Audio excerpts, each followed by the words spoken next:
Thank you for listening and supporting the Daily Memphian. Sign up for one of our many free newsletters and breaking news alerts at dailymemphian.com/email to receive the latest local news stories impacting our community. Our weekly newsletters cover everything from sports to arts and culture, business, food, and more, along with daily updates of all the news we publish each day. Sign up or manage your email preferences at dailymemphian.com/email.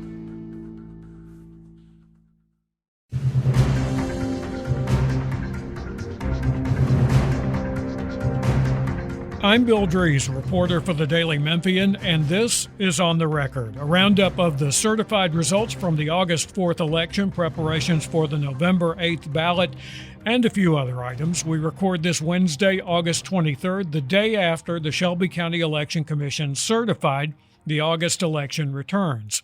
This is part of a story in the Daily Memphian where our election coverage is again free, not behind a paywall, in the run-up to the November 8th elections, with early voting starting in mid-October and absentee ballots going out even before that. So, by the numbers in the certified results, a total of 137,908 of the county's 583,829 voters, or 23.6% of the county's voters, showed up to cast ballots, 0.4 of a percentage point higher than our day after the election calculations here. The certified numbers confirm this was one of those elections, like the 2020 presidential general election in Shelby County, where the turnout in early voting was encouraging, even hinting at a total turnout that might push higher than the average for a particular election cycle. In this case, in this cycle, that would have been 25 to 30% total turnout. And we should point out that November of 2020 in Shelby County was somewhat different because of record early and absentee voting there because of pandemic measures. So the 84,499 early voters for the August 4th election was about on par with the 8-year election cycle with the judicial races and the 4-year cycle without the races for judge, but the same county offices, suggesting a total turnout might be in the high 20s or even low 30s. Combine that with a lopsided turnout in favor of Democrats in the state and federal primary choices in early voting, and Republicans could see the blue wave coming by then. But Democrats still hoped for an election day total closer to 60,000 that, given the way the Democratic contender for Tennessee Governor J.B. Smiley carried his home state, probably would have been enough to make him the Democratic nominee for governor instead of losing statewide by 1,468 votes. Those results by the state uncertified, to the nominee Dr. Jason Martin of Nashville.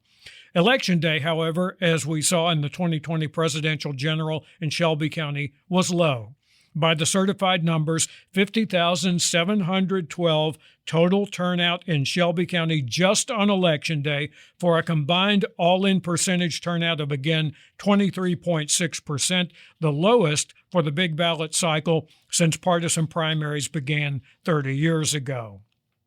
The certified total reflected 47 votes on a memory card that could not be read election night but was tabulated later. The addition to the tabulations did not change the outcome of any race on the long ballot here in Shelby County that included judicial races that come up in this cycle once every 8 years. It did narrow and expand some margins of victory, however, in several close judicial races. Melissa Boyd's upset of incumbent Division 9 criminal court judge Mark Ward changed from a 167-vote victory to 165 votes. Incumbent Division 12 criminal court judge Ronald Lucchese's win over challenger Michelle Alexander Best was narrowed to a 181-vote margin from 202 on election night. The closest of the 13 races for Shelby County Commission in District 13 between incumbent Democrat Michael Whaley and Republican challenger Ed Apple changed from a 964-vote margin to a 965 vote victory for Whaley, running for a second term in a different district because of the redistricting process than the one he was elected to in 2018. Shelby County Elections Administrator Linda Phillips told commissioners before the Monday certification vote that there was a small difference in the number of voters on the participating voters list and the number of ballots cast. With more votes on the PVL list than ballots cast, Phillips said the difference reflected voters who showed up to vote but then did not vote in any race. She also said that's a normal occurrence in local elections. So the November 8th ballot, with early voting starting in mid-October, still a work in progress as we record, with 2 City of Memphis special elections added to the mix of state and federal general election contests. A field of 4 is set for the special election for City Council District 4, the seat that Council Chairwoman Jamita Swearingen resigned from August 8th following her election days earlier as the new Shelby County Circuit Court clerk. The 4 for the ballot are Barry Ford, a business systems analyst for Shelby County government, Jana Swearingen Washington, the sister of Jamita Swearingen and First Lady of Prospect CME Church, LaTanya Blankenship, a family engagement specialist with Memphis Shelby County Schools, and Dwayne Jackson, one of those candidates with no background information out there of any kind other than a different address from the Dwayne Jackson who was the Republican nominee on the August ballot for probate court clerk.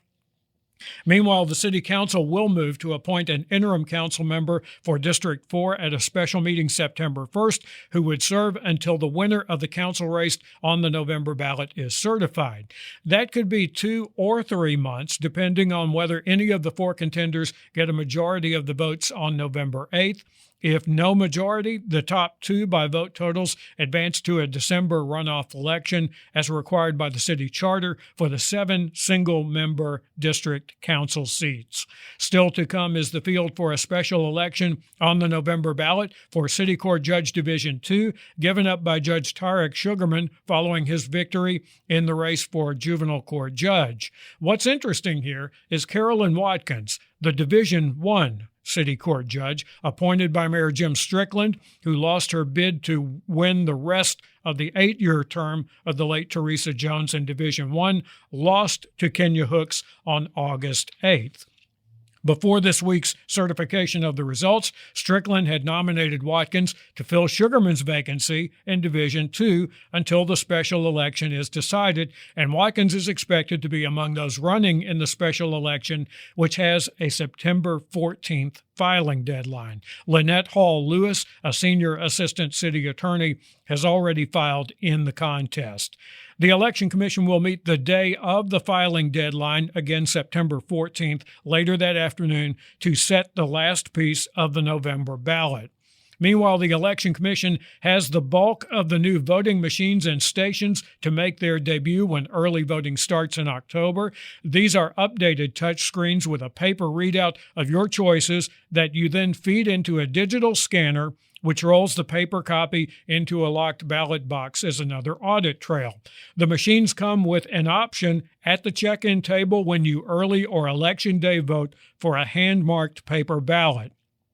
And finally, usually when a transition team is named following an election, it follows an upset at the ballot box, thus the need for a transition.